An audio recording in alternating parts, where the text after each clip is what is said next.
बिस्मिल्लाहिर्रहमानिर्रहीम। अस्सलामु अलैकुम। BBC 11 हेडलाइंस न्यूज़ स्टूडियो से मैं हूं सबा मुनीर। आपको अपडेट करें कराची से, जहां हमारे नुमाइंदा खसूसी जावेद इब्राहिम बंगी के मुताबिक कराची में मंगू पीर रोड पर मुसल्लह हमले में दीदी मदरसे का मुअल्लिम जख्मी हो गया है।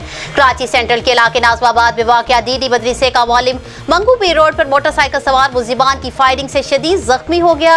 DIG वेस्ट जोन आसिम कायम खानी के मुताबिक 40 साला मुफ्ती सलीम को मंगू पीर रोड पर कार में जाते हुए फायरिंग का निशाना बनाया गया है। उन्हें फौरी तौर पर आवासी शहीद अस्पताल मुंतकिल कर दिया गया है, जहां डॉक्टर्स उनकी जान बचाने की कोशिश कर रहे हैं।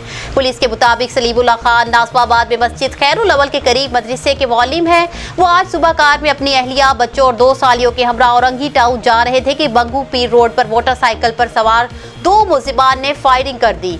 मुफ्ती सलीमुल्लाह को कमर और पेट पर 2 गोलियां लगी। DIG वेस्ट जोन आसिम कायम खानी के मुताबिक वाक़या बज़ाहिर टारगेटेड लगता है।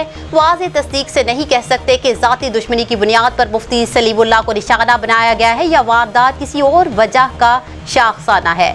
मामले की तफ्तीश शुरू कर दी गई है।